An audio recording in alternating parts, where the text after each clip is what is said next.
Madam Chair. Members of the committee, thank you for the opportunity to testify before you today on House Bill 2211, which is commonly referred to as the Defend the Guard legislation. You're going to hear a lot of ancillary noise about this bill, a lot of emotions both in support and opposition. You're going to hear statements of patriotism, funding, jobs, national pride, duty, and honor, all words that we hold dear to our heart. But I encourage you to remain focused on the purpose of the bill, which is to strengthen the constitutional principles regarding the ability to take our nation, and by extension our National Guard, from a state of peace to a state of war. Again, my name is Dan McKnight. I served in the military for 13 years. I was in the United States Marine Corps, the active duty Army, and then in the Idaho Army National Guard, where I deployed to Afghanistan in 2005 through 2007, and came home injured and was forced to end my career. Since that time, in the last 24 months, I've started a veterans organization called Bring Our Troops Home, and we have a membership in our organization that ranges from World War II all the way through the current day, veterans that have served in every conflict since. Our organization is typically focused on right of center veterans, those that we might call today deplorables.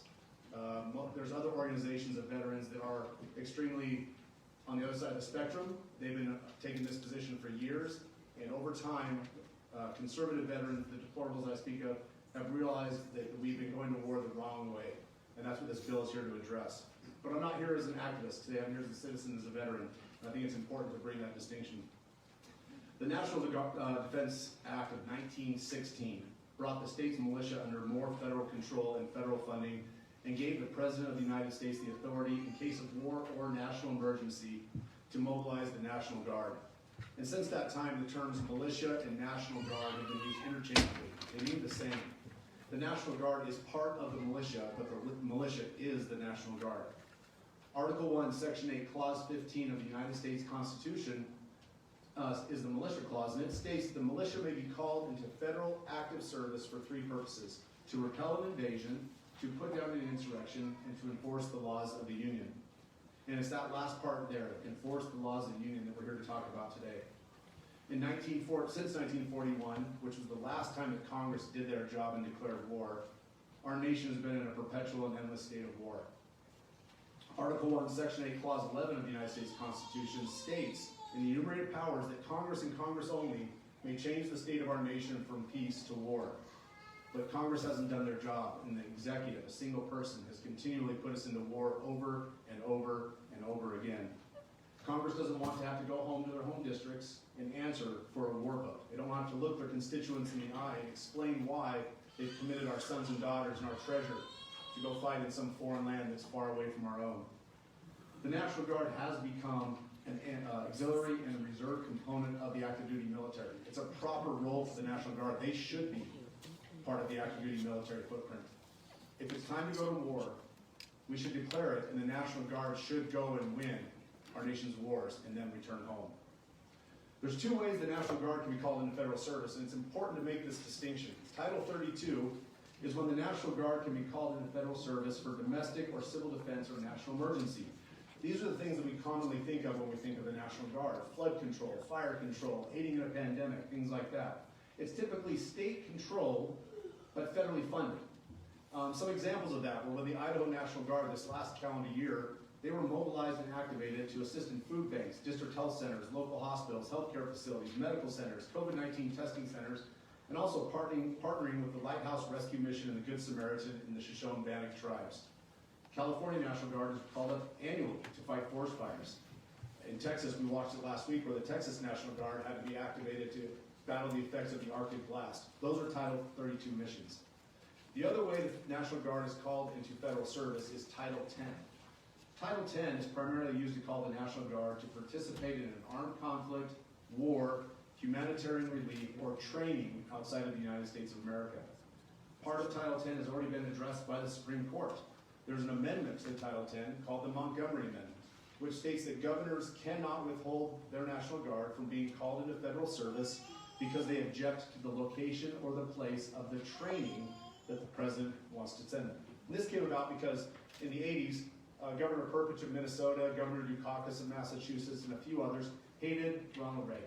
They hated everything about him. They hated his Central America foreign policy. They hated the reason President Reagan was sending National Guard troops to Honduras to build roads. Engineer units from 7 or 8 different states were sent there to build roads, and the Democratic governor said that those roads would be used for a United States military invasion of Central America. It just wasn't true. And so the Montgomery Amendment passed, and Governor Perpich sued the Department of Defense over it, saying that he should be able to withhold his National Guard troops. And the Supreme Court, in their decision, said that is not true. The president may call forward the National Guard to serve in overseas missions for the purpose of training without any approval from the government. And in their decision, they said the word training over and over and over and over again. But they did not address active duty combat. And there's a reason. Our Supreme Court is very good at not stepping on things that are not brought before them. And the purpose of deploying the National Guard for war and combat is already addressed in our Constitution. Article 1, Section 8, Clause 15. It states when the National Guard may be called into federal service. The law of the land. A declaration of war becomes the law of the Union. When Congress appropriately debates war and votes to take our nation from a state of peace to a state of war, it becomes the law of the Union. And at that point, the National Guard could, should, and will go and fight our nation's battles and return home with honor, distinction, and victory. Defend the Guard is a way for states, for the people, for us, to reclaim the power from the federal government. We are a federalist nation. Our founding fathers had it right. The powers that are given to the federal government come from us, and our rights come from God. In 2001, Congress abdicated their responsibility. We were attacked. They abdicated their responsibility, and they signed a blank check, an authorization of use of military force, which is referred to as an AUMF, which gave the president the right and the ability to send our entire military anywhere in the world for any amount of time, for any purpose that the executive saw fit. And what the result is that we've been in war now for 20 years. The most disgusting part about the AUMF is that 85% of the people that voted in favor of the AUMF are no longer in Congress, and it's never been revisited. Our representatives from Idaho did not vote on that AUMF. That's the problem with not declaring war. It becomes open-ended, there's no oversight, and there's no way to end it. Congress does have the ability to raise armies. We're not arguing that at all. The AUMF, we have completed everything inside of it. It asks us to kill or capture everybody that attacked us on 9/11. It asks us to kill or capture anybody that aided or abetted in that attack. And it asked us to disrupt the terror training camps. That was all done by February of 2002. We should have come home, but we didn't. We took our eye off the prize, and another AUMF was passed, setting us into another war in Iraq, Yemen, Syria, and all across the African continent. We're now fighting in 27 nations around the world.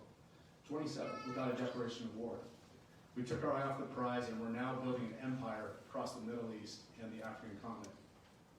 We've allowed this runaway federal government and allowed one person, one man or one woman, the executive, to commit us to war.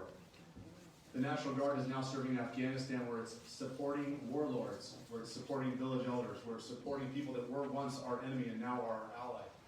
And they're doing things like propping up the opium trade, where Afghanistan used to produce 20% of the world's opium, now it's producing 90%.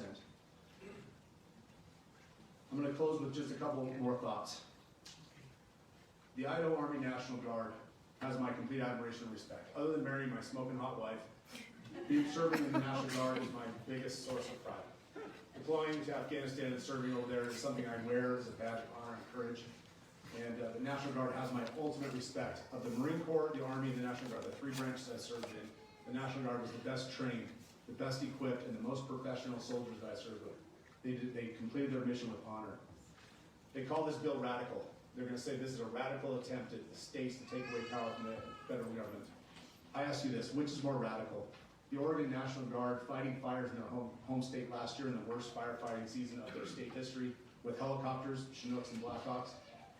Or is it more radical that they took those Chinooks and Blackhawks off the fires and sent them to Afghanistan to ferry supplies and diplomats around the country, which they weren't even able to do because when they got there, they quarantined them in a tent? Which is more radical? The South Carolina National Guard leaving their home state where they were needed on hurricane relief, or deploying them to Syria to sit in their armored vehicles and guard oil wells? Which is more radical? In 2005, I drove a convoy of trucks from Idaho to Louisiana in support of Hurricane Katrina. We took supplies and fuel down there. 56 other National Guard states and territories National Guard units participated. It was a great Title 32 mission. It was proper, it was well executed, it was beautiful, it was the way it was supposed to be done. We went there because the Louisiana National Guard, who is an engineer brigade that specializes in building roads, bridges, levees, and dams, was in Iraq, building roads, levees, bridges, and dams, which is more radical. In closing, a great 21st century philosopher, Trent Reznor, said, "When you bow down before the one you serve, you're going to get what you deserve," right? Well, unlike the swamp in Washington, D.C., I don't bow down to the gods that they worship, the gods of endless war, the gods of war profiteering, the gods of military-industrial complex. My God inspired the founding fathers to create the Constitution, which protects our God-given rights, and the people have granted certain rights and powers to the federal government. Committing American lives and treasure to war is a power that is so sacred that it was granted to a body of representatives of the people. Defend the Guard legislation brings that balance of power back to where it should be. I encourage you to focus on the intent and the purpose of the bill, which is a constitutional answer to a problem that has been long-standing. Madam Chair, I request that after the presentation and open and debate and questions, that this measure is taken on a roll call vote for the record, that it's recorded in the history records of the state, and for clarity. I stand for questions. Thank you. Committee, do you have questions on this bill? If you do, turn your light on. Since you're the first, go ahead. Madam Chair, Mr. McKnight, I actually have a two-part question for you. The first part in subsection C, where it states that the Idaho National Guard and any member thereof must not be released from the state unless there's been an official action taken. Am I to, just for clarification purposes, this means that the governor could not just volunteer the National Guard without that exclusive declaration of war from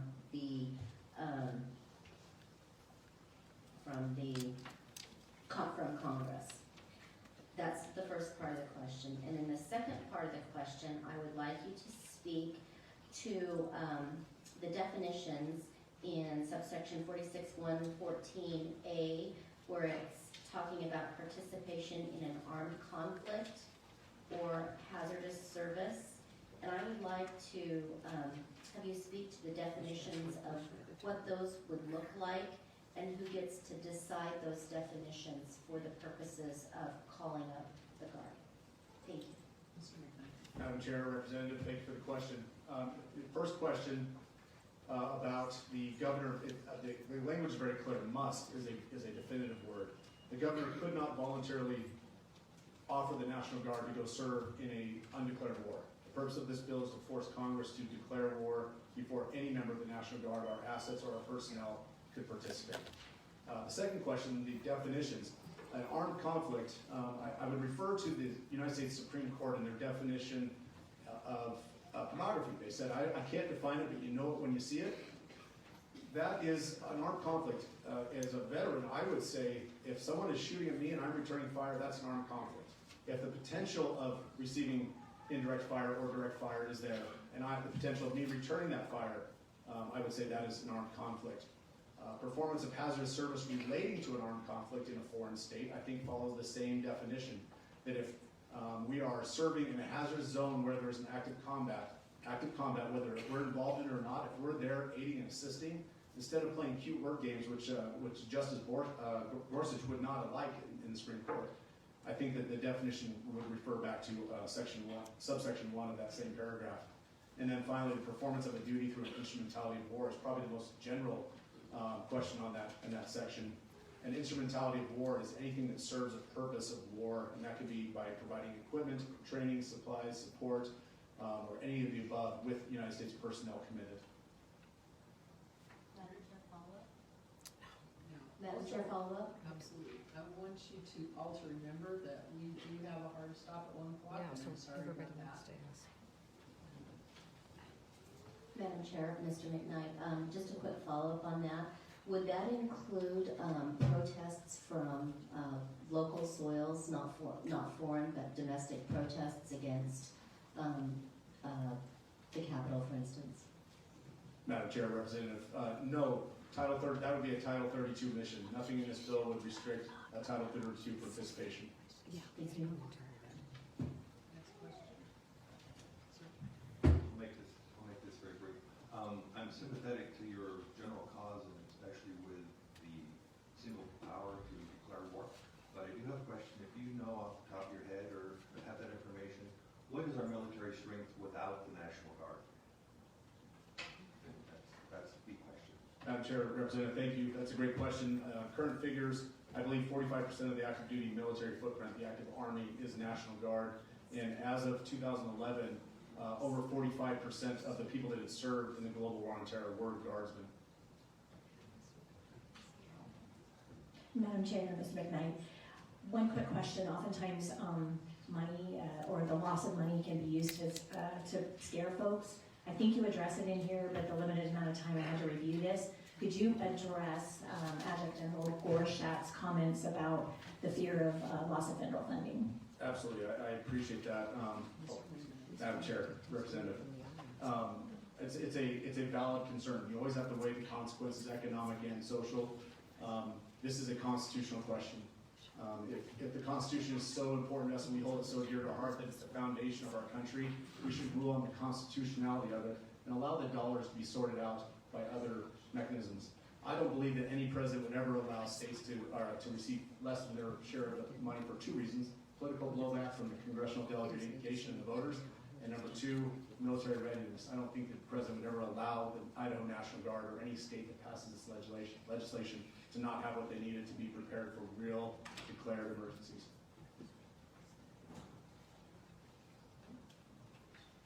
So you need to turn your light off. Then I know you want to do that. Maybe we have time for one more quick question if anybody has one. Madam Chair, Madam Chair, Mr. McKnight, my question is, I guess it'd be section D. I don't know, it says nothing in the section limits or prohibits the governor from consenting to the deployment of any Idaho National Guard member on Title 32, defense support for civil authority missions within the United States and the United States territory. In the letter from the general, it's the third paragraph, or no, I believe it's the second paragraph. It says that this bill would in fact make it where the governor could not allow that. In fact, it just seems like I don't know, it just seems like two different things. Like it's not addressing the bill, what the bill is saying from this letter. Does that make sense? Does my question make sense? Madam Chair, Representative, yes, it does. Thank you. I think the general was making the argument in his letter that we would lose funding in general if we passed this bill, and the loss of funding in general would keep us from being able to participate in Title 32 orders. But I bring it back to the same point. On the midline of this discussion is the constitutionality of going to war, and the importance of taking our state from a state of peace, our nation from a state of peace to a state of war. We specifically state that nothing in this bill would restrict Title 32 because that's the most important and critical role of the National Guard: to repel an invasion, put down an insurrection, and to enforce the laws of the Union. Okay, and follow-up question, is that okay, Madam Chair? In regard, is this bill being heard? Is this bill supported on the House and the Senate side? Madam Chair, Representative, this is the mock Senate, which I haven't met yet, has not taken up this bill. But this bill is in various stages of introduction in 31 states around the country, and we just testified on Monday in South Dakota in front of their legislature for the same bill. Okay, perfect. Thank you so much. All right, we are finished with questions, I think, at this point. Thank you. All right, so we will take a roll call vote on the motion. We're out of time, and I apologize for our short time. So, Mr. Secretary, you call the roll. Representative Aaron's, Yes. Representative Beecham. Yes. Representative Britton. Aye. Representative Cobb. Yes. Representative Davidson. Aye. Representative DeBauer. Aye. Representative Feller. Aye. Representative Gallagher. Aye. Representative Goody. Good. Good. Aye. My fault. Representative Law. Aye. Representative Martinez. Strong aye. Representative McKinley. Aye. Representative Peterson. Aye. Representative Retzlaff. Aye. Representative Hurd. Aye. Representative Smirts. Nay. Representative Tomlin. Aye. Representative Trockel. Aye.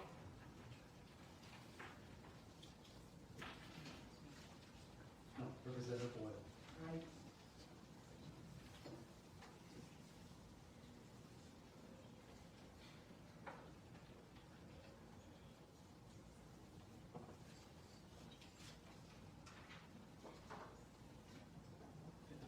All right, so the motion passes, it's 18-1, and the bill will go to the floor.